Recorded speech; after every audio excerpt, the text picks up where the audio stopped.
Picture this, I'm a bag of dicks, put me to your lips. What's up, bitches? I'm a bunch of baby bear in his shit. Give me lip, I'ma send you to the yard. Get a stick, make a switch. I can end the conversation real quick. I am crack, I ain't lying. Kick a lion in his crack. It's my hip hop part of the show. In your crib, take a shit. Hit your mama on the booty, kick your dog, fuck your bitch. That boy dressed up like he sat on and took pictures with your kids. We the best, we will cut a frowny face in your chest, little wench. I'm unmentionably fresh, I'm a mensch. Get correct. What's up, everybody? Welcome to the podcast. You know the name. I'm not going to say it. I'm streaming live right now.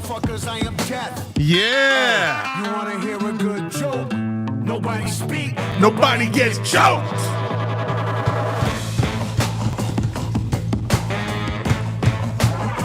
I fucking love this jam.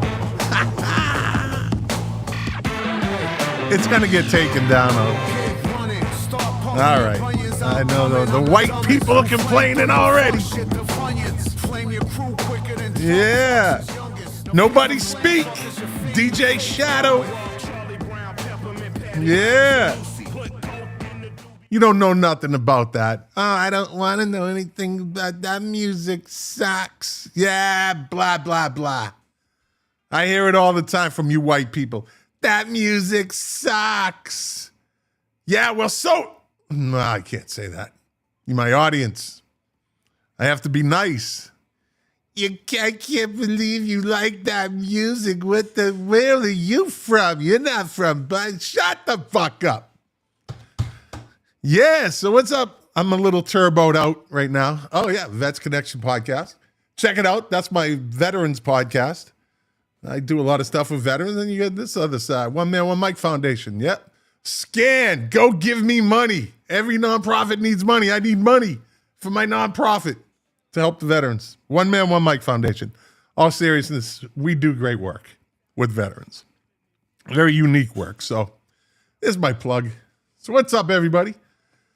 Let me check something out. Always got to check something out. During the live stream, you got to check it out. You got to make sure you're playing. You got to make sure you're plugged in. I'm live. Okay. And I'm assuming people can hear me because no one said I can't hear you. Let's see. I'm live. Okay. Okay. All right. I'm assuming people can hear me because no one said I can't hear you. Yeah, well, of course. That's so I can hear you.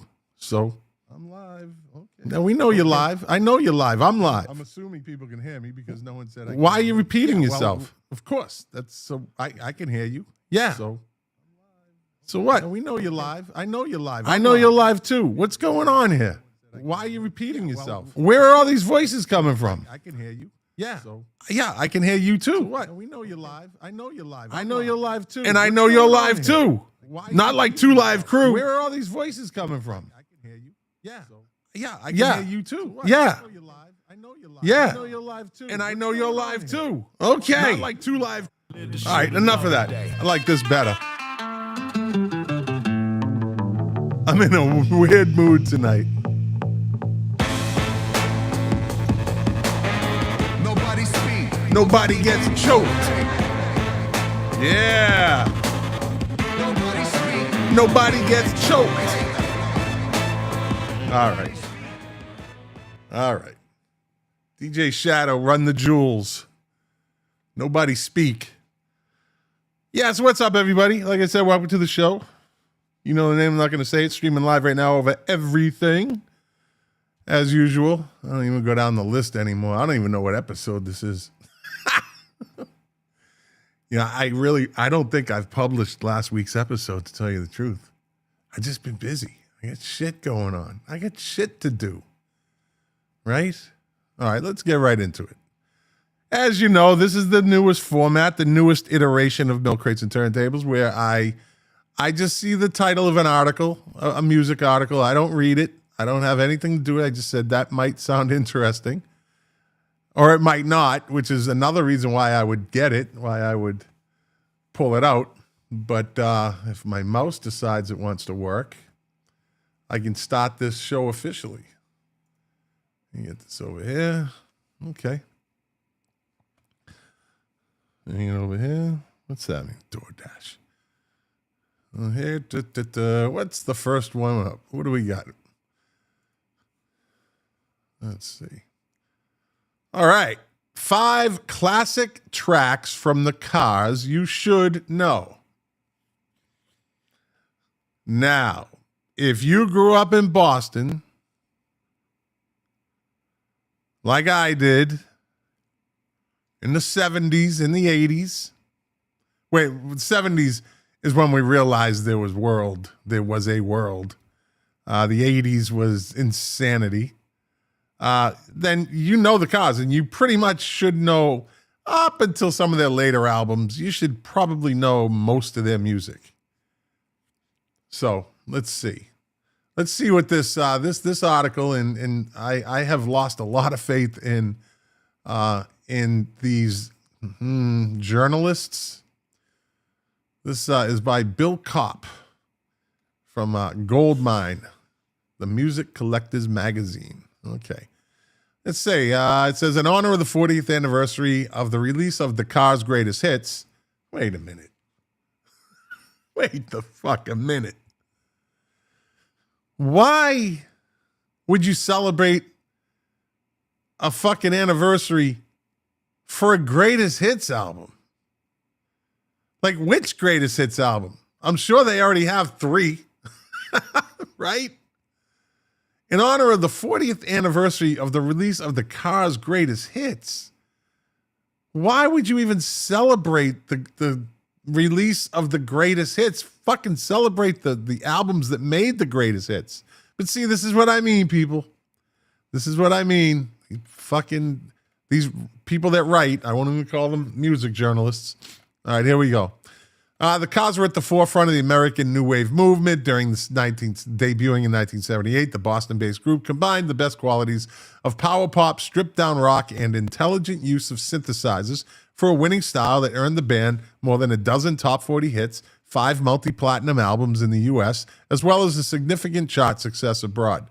The band broke up in 1988, but reunited twice, once in 2011 for a reunion album, the well-received Move Like This, and tour, and again briefly in 2018 for their induction into the Rock and Roll Hall of Fame. Neither of those reunions included, I'm throwing this in unfortunately, bassist, vocalist Benjamin Orr, who died in 2000. I always, you know what, when he died, I didn't think much of it because I was so used to seeing him, and it was kind of like the Cars to me at a point were kind of overplayed, so I didn't really pay much attention to it, but then I realized later on that what a significant star he was. What a significant rock star he was. And he, you know, everyone has Rick Ocasek is the face of the band. But I think this is a little more of a case of, you know, you have 2 people in the band that write songs, that sing songs. And it's kind of like Fleetwood Mac. You know, you have Christine McVie fans, right? There's a lot of people. I am a big Christine McVie fan. I think I liked her songs better than Stevie Nicks' songs, right? And you can't dispute me. You can't debate me on that because she had some great songs. Not maybe as many, but nonetheless, she had great songs. Benjamin Orr sang some of the biggest Cars hits. And, you know, we just used to see it all the time. So, you know, when he passed, and then, but, you know, this is what this stuff does. You get to appreciate it later and appreciate him, and, you know, better late than never.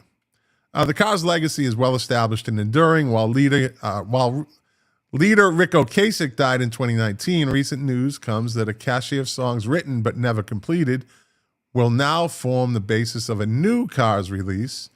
That project is slated to include the 3 surviving members of the group, lead guitarist Elliot Eason, drummer David Robinson, and keyboardist Greg Hawkes, in honor of the 40th the 40-year anniversary of the release of the Cars' greatest hits. Whoop-de-fucking-do. Here are 5 standout tracks and hit singles from the band. Just what I needed, right? Okay. That's it. Yeah. That is just one of many great songs off that album. Some people, it's their favorite song. This is the thing about this, right? This Cars' first album, the second album, Candy-O, were pretty much both perfect albums. They had a lot going on. Like every fucking song on the album was good. which is what I call a perfect album. The Cars roared out the gate with their self-titled debut album released in June 78. That was a great summer, by the way, when that album was released. The Cars spawned no less than 5 hits, reaching number 18 in Billboard's album charts, and eventually earning the 6-time platinum designation. Yeah. Sung by Ben Orr. There you go. And an exemplar of the band's style. Just what I needed is a taut, catchy single that establishes the band's signature sound. I don't mind you coming here. Yeah, I won't do that to you. Let's Go from Candy O. Candy O is my favorite Cars album. People get on me about that, but it's my favorite. I think it's like Van Halen 2. I like Van Halen 2 better than Van Halen 1. I don't know why. There's a lot of bands out there. Their second album is an album that I like better than the first album. But in this case, I loved Candy O. I love the fact that the Cars, they changed it up. And I always love when bands do that. That was a big thing that U2 did. No 2 albums other than How to Dismantle an Atomic Bomb and All You Can Take With You. They could have been a double album. And I love those 2 albums. Those are the last 2 great U2 albums. But Candy O was a big kind of departure from their first album, as was Van Halen 2 from Van Halen 1. The Cars definitely dodged. Oh. Gate. It means I got to let someone in the gate. Lucky I had my phone on. Although I don't know who I just let in, but that's okay. They know where to find me. Let's see. Candy O, the 1979 album, yielded 3 songs, 2 of which charted. The album's centerpiece is the propulsive Let's Go.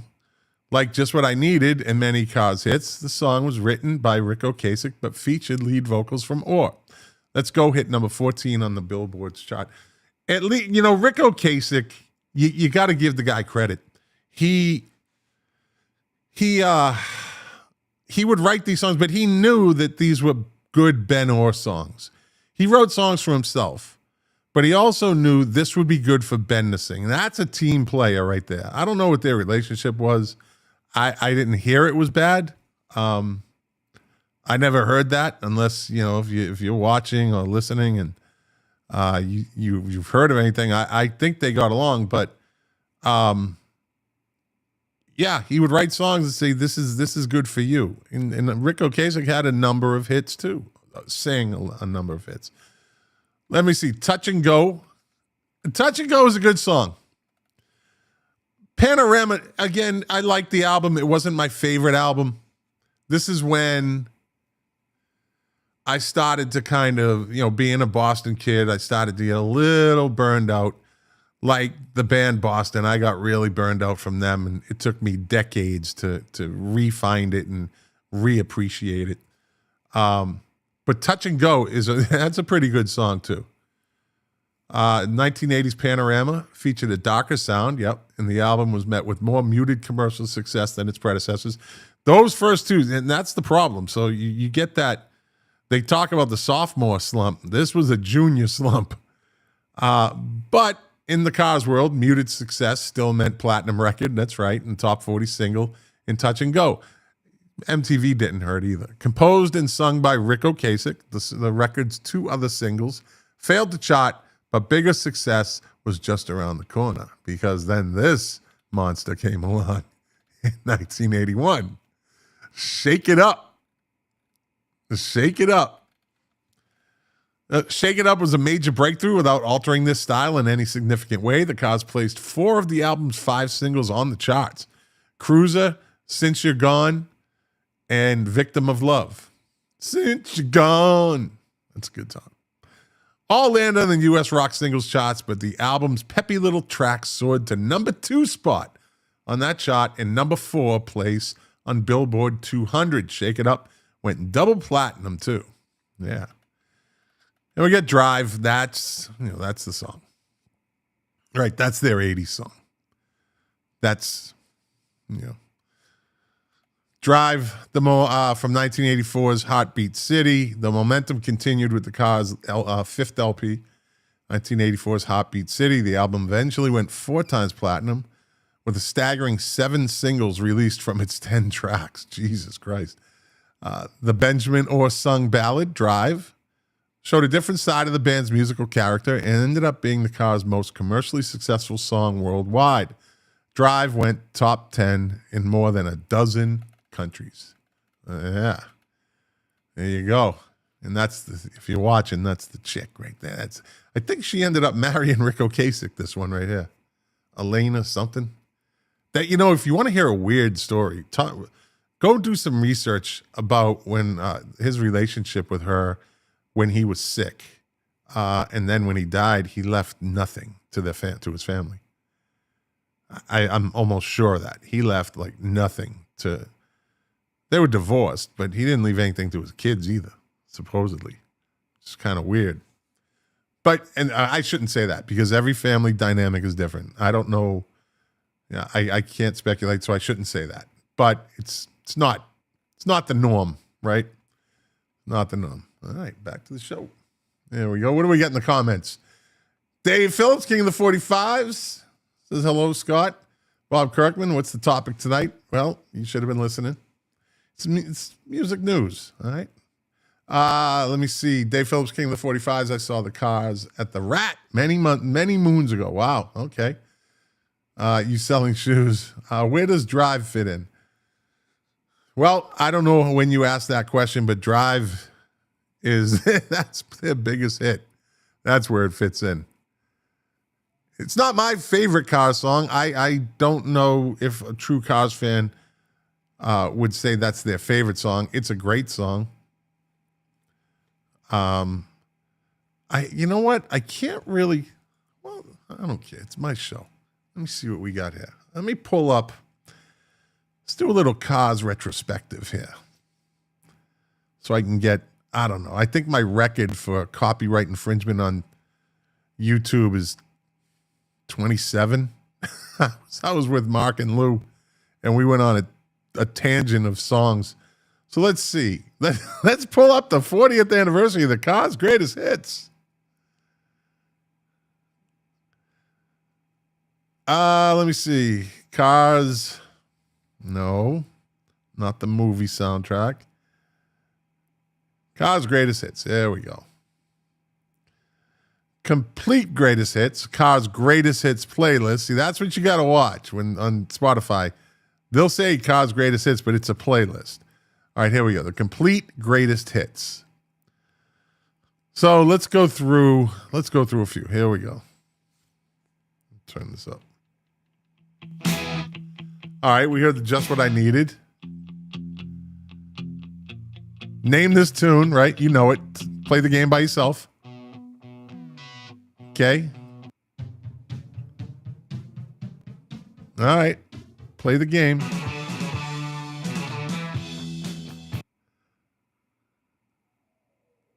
Uh-huh. All right. I think you know it. If you're a Cars fan. Yeah.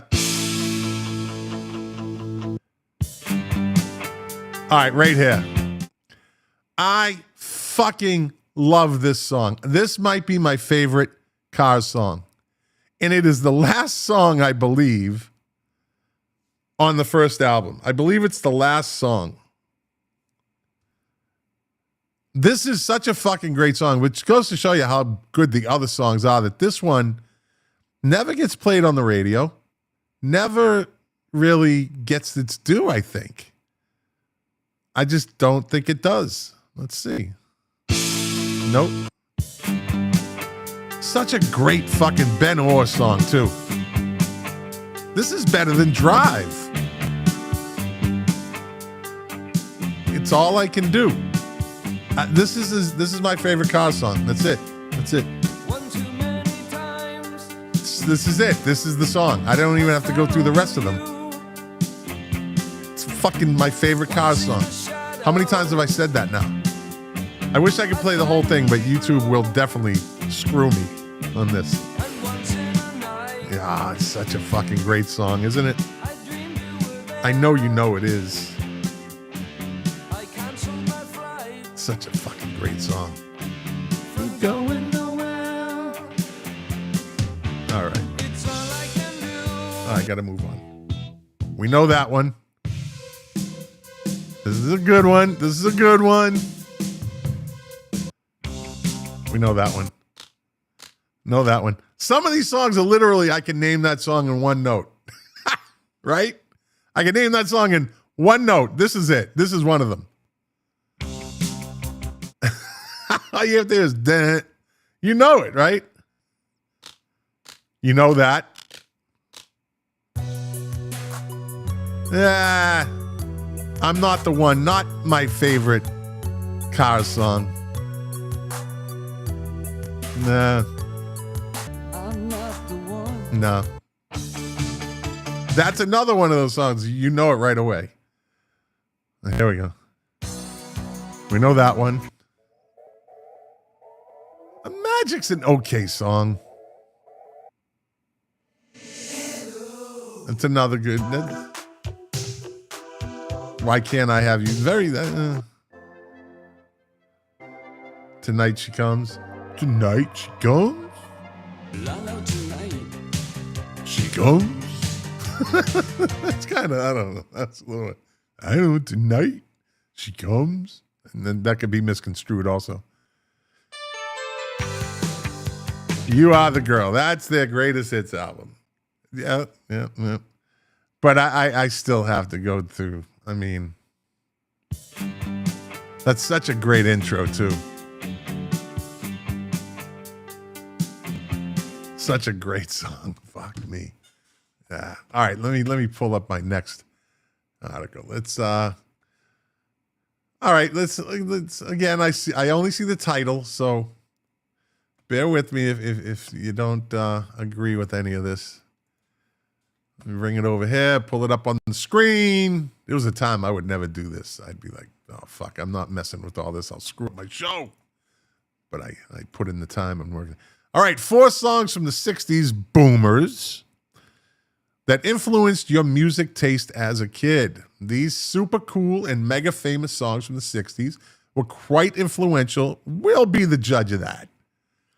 Easy, guy, easy. In rock, pop, and psychedelia. And if you were a young kid growing up in the 60s, Dave Phillips was 30 in 1964. So Dave Phillips, king of the 45s. Nah, he was 30 in like 69. I'm only kidding. I don't want to make him that old. Dave Phillips, king of the 45s, 1969. He turned 30. How was Nam, Dave? How was Nam? None of your fucking business. At least one of these songs probably had a hand in what your music tastes look like today. We'll be the judge of that. Let's take a look, shall we? Fortunate Son by Creedence Clearwater Revival. Okay, it's a great song. Might be slightly overplayed. It starts to fall into that category of maybe overplayed. Few songs have become as closely associated with their respective eras as CCR's famous roots rock protest song, Fortunate Son, released in '69. This clear and loud criticism of the Vietnam War isn't just brave, but it's defiance.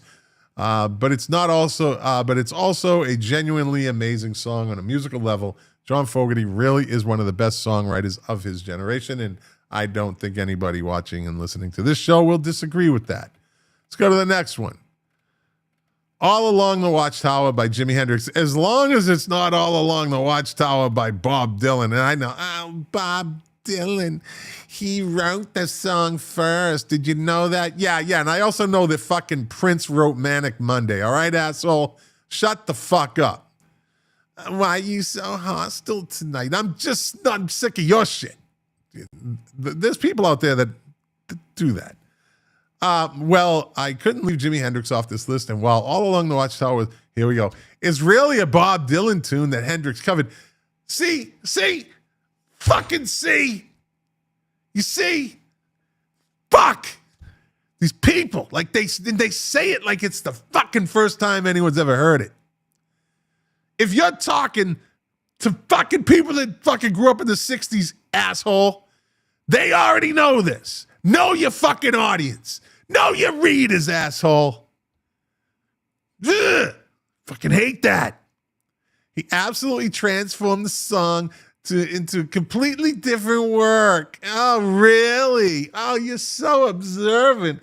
I never knew that. Wow, I'm so glad I read this article written by M. Casalena. Oh, M, she is on her game. Like this Gen Zer just knows her shit, people. She knows her shit. Did you know that Bob Dylan wrote and sang all along? Well, M just told you, didn't she? Yeah, shut the fuck up, M. If you love psychedelic rock, this cover song might have pushed you in that direction. I don't know. I should probably read these articles first to fucking save my blood pressure. Okay. All right. Moving on. What do we got next? California Dreaming. Fucking love that song. Nobody can cover that song either. I don't care who the fuck they are. Nobody should ever attempt to. And I'm not a big Mamas and Papas fan. Trust that. I'm not a fan of that genre of music. But I'm going to pull up California Dreaming and let's just see who tried to cover it. Okay, let's do that. Now, oh boy. All right, here's the original.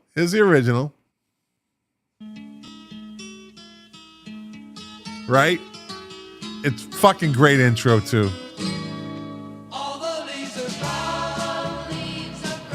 I just want to listen to the whole fucking song. It's such a fucking great song. All right, now we got California Dreamin' covered by Jose Feliciano. He's a guitar player, so he better get that part right. Come on, Jose, bring it. Come on, don't.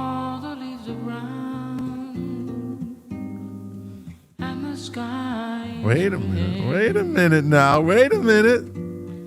I went for a walk. Fucking Jose. All right, buddy. On a winter's day. All right, buddy. All right, you won me over. Jose's winning.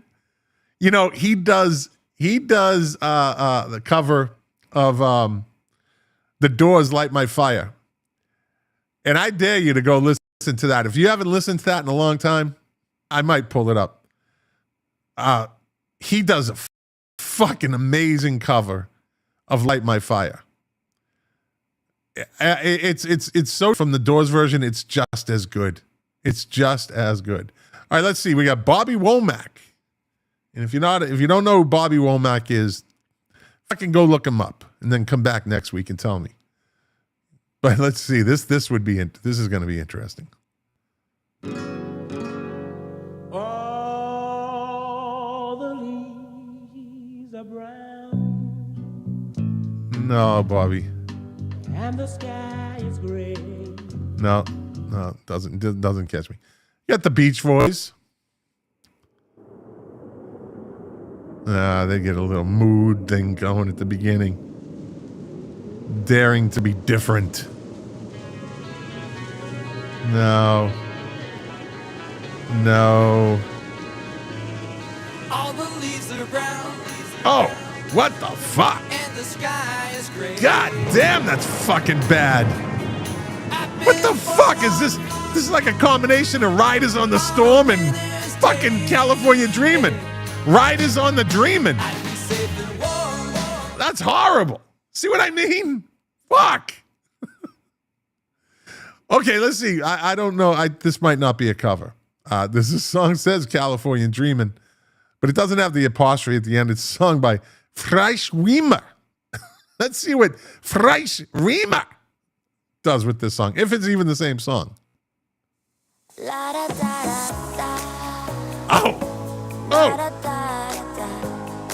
Oh, wait a minute. It's different. I'm going to give this girl a chance. Hold on. All the leaves are brown. All right. I can't wait a minute now. Wait. I don't know. winter's day. I might revisit that one. I like his. I'll be safe and warm. I love female singers. So much better than male singers. I love female singers. There's such an eclectic sound. You know, I just love female singers. I might have to revisit that one. We'll see. Eddie Hazel, if you don't know, was the guitar player for Parliament Funkadelic, who was better than Jimi Hendrix. Eddie Hazel had demons. Eddie Hazel has probably one of the greatest guitar solos in the history of music.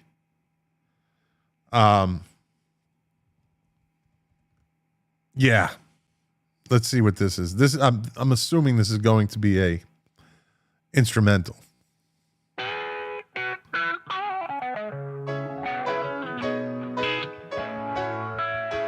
little moody. He was a great guitar player, though. I kind of like this. I dig this. I dig it. Only because I know who Eddie Hazel is. I dig that. I dig this. Right? Come on, you gotta like that. Yeah, out there you have to like that. That was pretty fun. I like that. Okay. Oh, I'm not even gonna go with California Love because that's fucking Tupac, Mr. Fake Gangster guy. Let's get one more. Let's see. Let me see. Song by Barry Maguire. I don't know. Sia. She's a young. Well, she was. She's a. Let's see.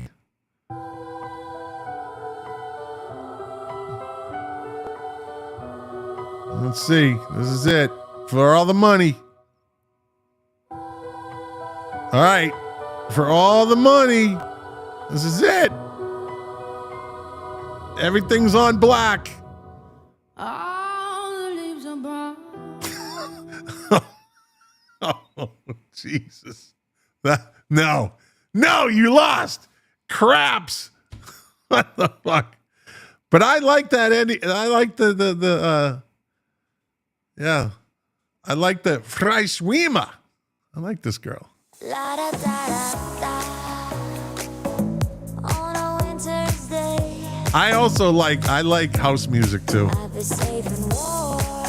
I like Freischwimmer. Freischwimmer. I like hers. I like Eddie Hazel's version. I'm gonna actually download these. I'll put them in my. And Jose Feliciano. Jose pulled it off, man. Not like that fucking when he did that Sting tribute. He sang "Every Breath You Take." If you want to see a fucking shipwreck, go YouTube that one. Jose Feliciano Sting dedication. Oh boy. All right, on with the show. All right, we all know the mamas and the papas. Where was I? Let's pick this up a little. Tomorrow Never Knows by the Beatles. I don't know if that's one of those songs. Let's see. No,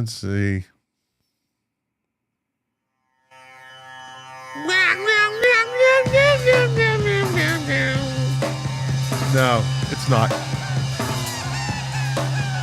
Yeah. No, that's not one of those songs. But to Emma it was.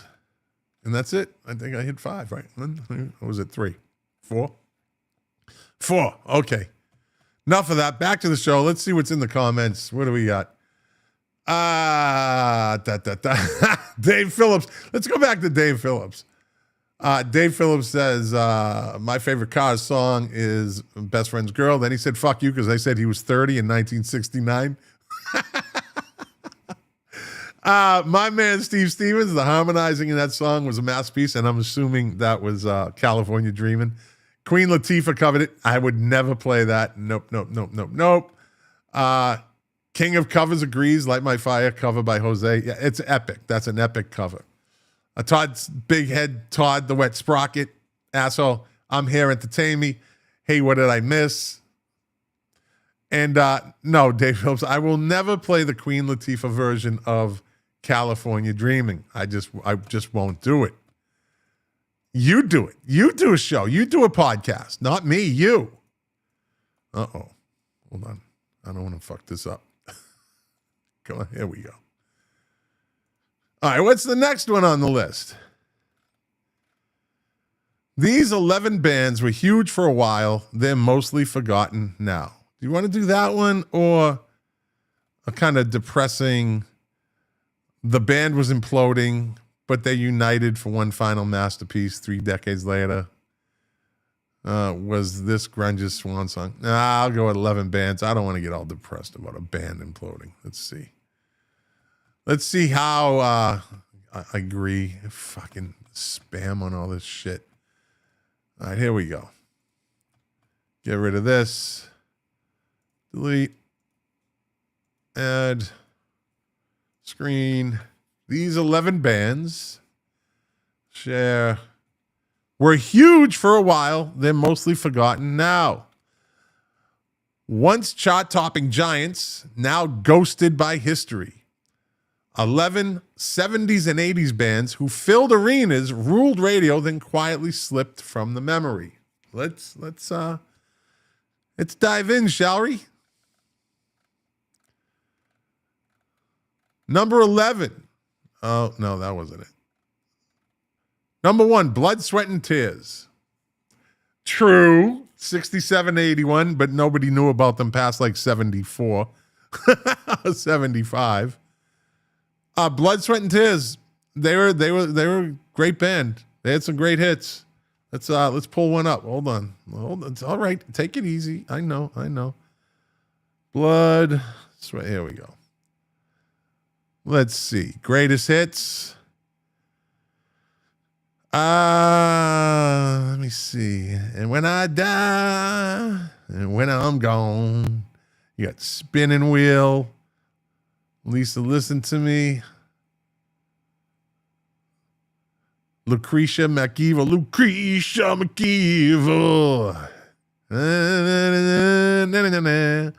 Let me see.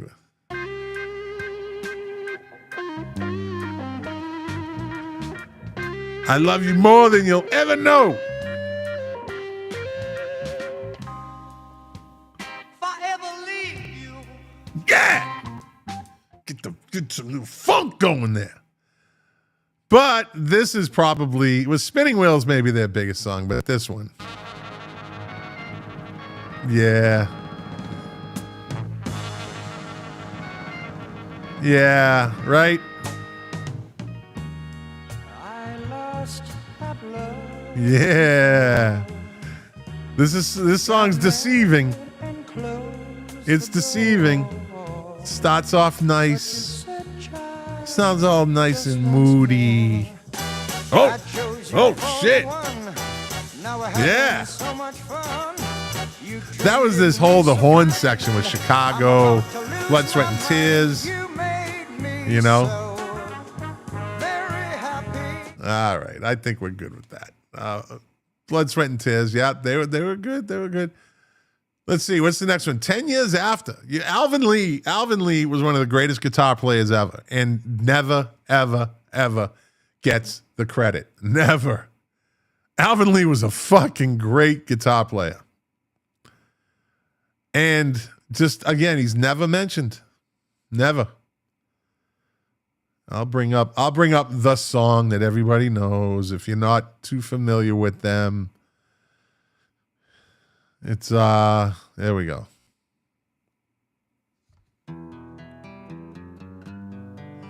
I don't know how you could ever dispute this song.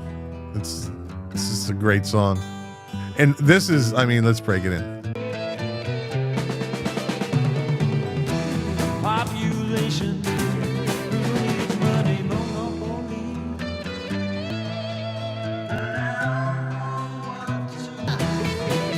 Here we go. One of the greatest guitar solos in music history.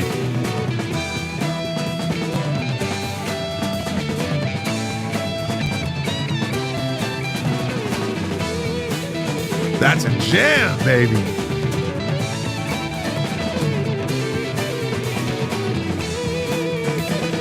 Yeah. Definitely getting a copyright hit on this, but I don't care tonight. All right, Steve Stevens, if you're still out there, do you remember at the up the Highlands, the Ignos, the basketball courts, do you remember that was spray painted on the back of one of the backboards 10 years after? Yeah, I'll never forget that. It was spray painted in black 10 years after. Yep. The strange things that you remember. When Alvin Lee and 10 years after hit Woodstock stage in 69, they played with such blistering speed and intensity that they seemed destined for immortality. Lee's rapid-fire guitar runs on I'm Going Home made him a household name, briefly elevating him to the fastest guitarist alive status. The band's blues rock energy filled arenas in the early 70s and scored radio hits with Love Like a Man and I'd Love to Change the World. Yet, the very virtuosity that made Lee famous began to seem like excess as the decade wore on. Blues rock suddenly felt stodgy compared to glam, prog, and punk. Despite their talent, 10 years after never quite defined an era, they reflected it.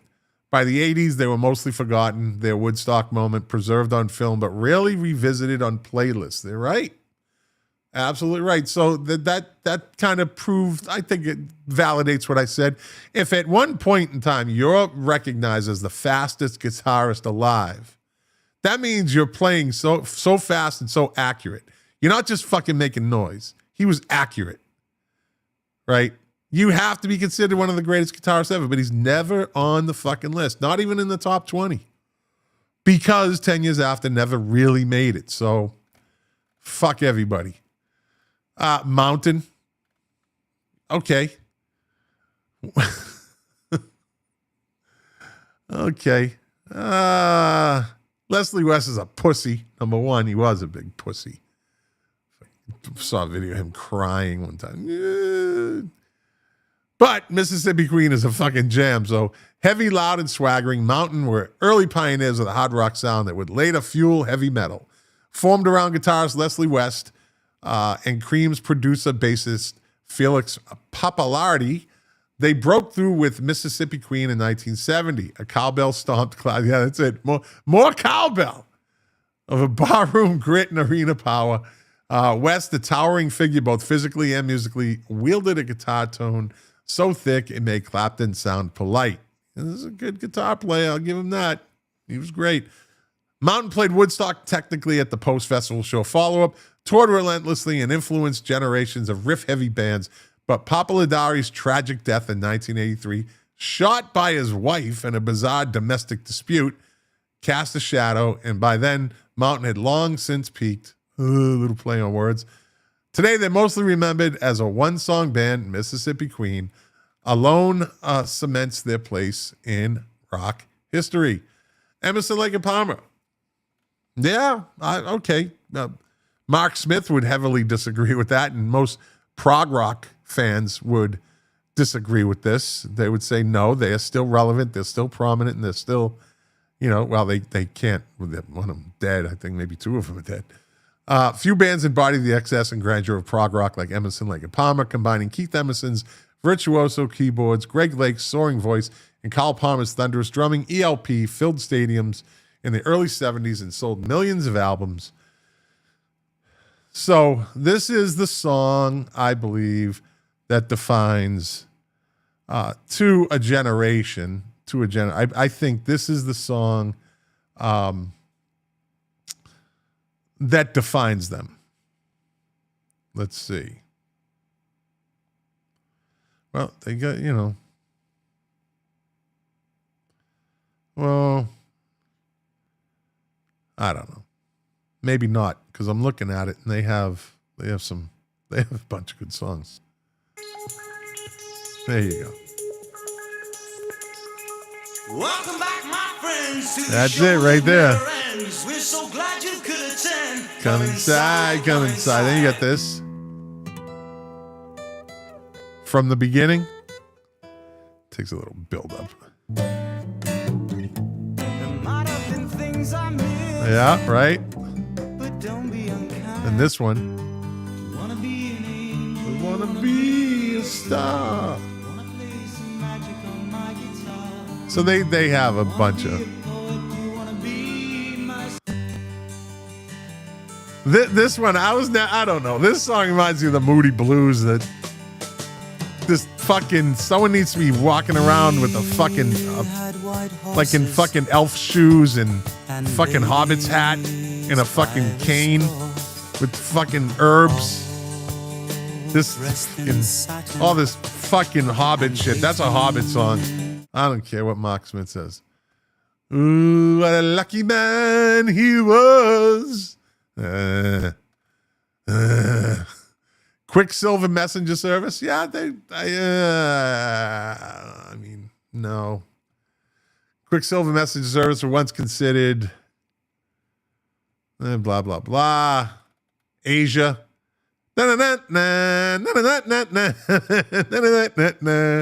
They made a lot of money when the fucking millennial hit, when the year 2000 hit. That was the song, The Final Countdown. They made a boatload of money, whoever wrote that fucking song.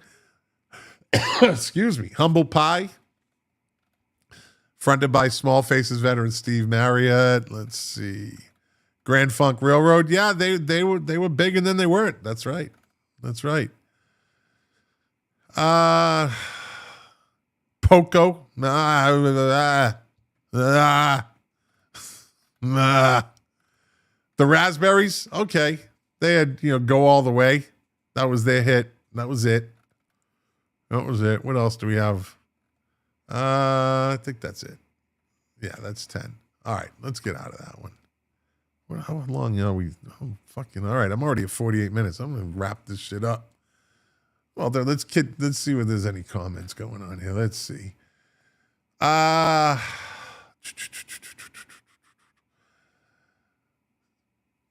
Lightfinger Perry Dedovich, the AI, Barry Maguire version of California Dreamin' had a Mama and Papa's singing backup and replaced his vocals with Denny Doherty's. Yeah, that's right. That's right. I looked at that. I knew there was something behind that because I had heard that story before. Yeah. You Make Me So Very Happy. Yeah. Chicago, Blue, Blood, Sweat, and Tears Away. Yeah. You know what? Blew them away. I don't know. They were definitely bigger than them. They were definitely more popular than them. But Blood, Sweat, and Tears had their moment. Dave Phillips, I saw 10 Years After many times back in the day. Alvin Lee is a great guitarist. Yes, enjoyed the show. And let me see, Perry Dedovich, AI, Lightfinger, Perry Dedovich. Leslie West was overrated. Yep, Hendrix overrated. Perry Lightfinger's overrated. My man.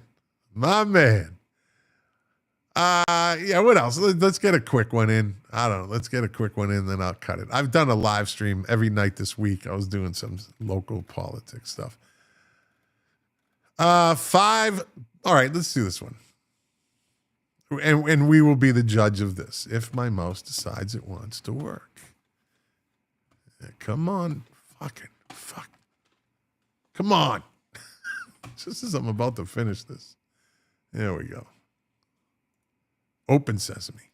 There we go. Okay. Over here, get rid of this. Delete that. Add a scene. Screen. All right, here we go. 5 rock songs from 75 that sound even cooler today. We will be the judge of that. In the mid-1970s was a transitional time in the world of popular music. Soul music was hitting. It's the greatest decade in the history of music. There will never, ever, ever be a greater decade of music than the 70s. And we lived through it. Fuck you, Gen X, Gen Z. Well, Gen X is kind of, they fringe. The fringe Gen Xers. The ones that were born right at the beginning of the Gen X thing, at the end of the baby boomer thing. The mid-1970s was a transitional time in the world of popular music. Soul music was hitting its stride with Stevie Wonder album and Versus Inner Visions announcing his transformation from child star to pioneering mature artist, setting the template for the sound of the genre for years to come. Meanwhile, funk had well and truly arrived. Disco was becoming a major trend across the Western world, while jazz was increasingly being deployed to add complexity to mainstream songs by artists such as Quincy Jones and Lonnie Liston Smith. Rock had dominated the pop charts in one form or another in the 50s, culminating in Beatlemania in the 60s. But the mid-70s, the Beatles had long since split up and had been going in their own separate directions since 1970. At the same time, rock music in general was taking new forms with prog rock, metal, and a generation of bands later dubbed proto-punk laying the groundwork. For more innovations in the later part of the decade, including seismic punk explosions. And despite 50 years of musical evolution having taken place since then, an astonishing amount of music from the era still stands the test of time and continues to inspire fresh generations of artists. Here are the 5 songs from 1975 that are even cooler today. This right here is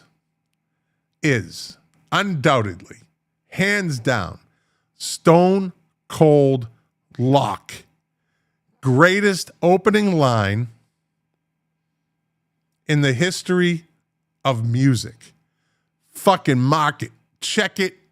Put it in the bank. Put it in a safe deposit box.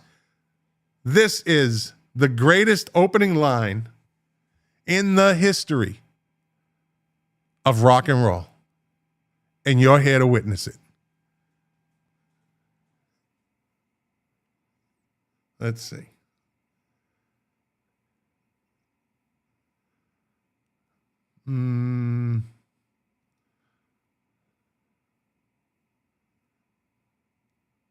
I did such a big build-up, but now I can't find the fucking song. There we go. Greatest opening line ever. Ever. Jesus died for somebody's sins, but not mine. Fucking amen! Greatest opening line in the fucking history of music. You cannot fucking deny me on that one. Greatest opening line in the history of music. Just the way it just moves right in. It's fucking subtle, and it punches you right in the face. Literally shocking to people. I posted that one time. I posted that one line. And, okay, people, you want to fuck people up tonight on Facebook? Post that line. Jesus died for somebody's sins, but not mine. Watch the fucking responses you get. Oh, boy. If they don't know the song, people will respond. They will respond. Now, some have more friends than others, but you will get a fucking response. I'm guaranteeing that. Greatest opening line in the history of music. So, yeah, Gloria. And this song has such a build. It builds to such a crescendo.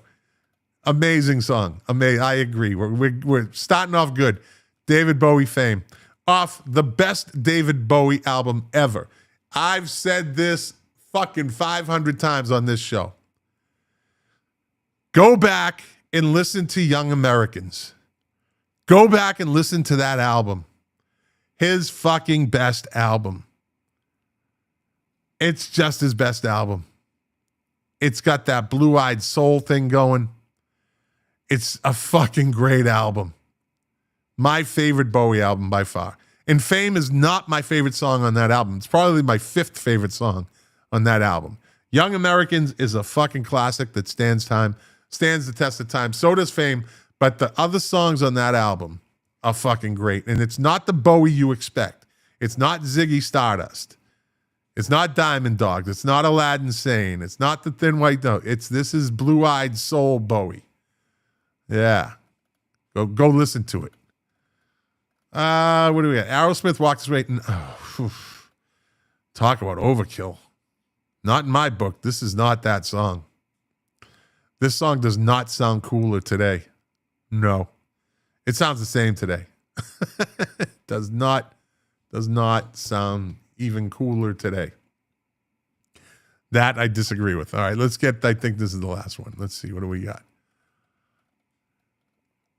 Born to Run does not sound cooler today. See, now people have this thing with Bruce Springsteen. Right? I don't really have to get into it. Self-inflicted wound by his choice, but he's fucking 80. He doesn't care anymore. He's made his money. He turned a lot of people off. It's hard to defend and it's hard to, but hey, listen, it's his opinions, his politics. Why they decide to go down that road, I don't know. Just be a fucking rock star. Just be a rock star. But it was better back in the day because we didn't know their opinions. And we didn't care because they weren't talking about the opinions because they were told, keep your fucking opinions to yourself. Just make money. Make music, make money. That's it. That's all you're here for. Don't get up there and fucking start turning off the audience, and just don't. But in today's world, they get to do that shit. And people would, if I said Bruce Springsteen Born to Run 10 years ago, 15 years, people were like, yeah, definitely, great. Now it's like, oh, him? Which is kind of it's kind of sad in a way that it affects people like that. I have some friends that I was stationed with in Northern California, and we got this little text group going. There's 4 of us. And someone brings up Bruce Springsteen in there, and they ask me, hey, Mac, do you still listen to, because that's what they called me in the military, Mac. Said, hey, Mac, do you still listen to Bruce Springsteen? As a matter of fact, I was just listening to Tunnel of Love. All right, I still like the fucking music. Just like the music. You don't have to like him. But if you liked his music before, don't not like his music now. The music is the music. Think about where you were when you first heard Born to Run. Don't let his politics fucking take that away from you. Because you're robbing yourself.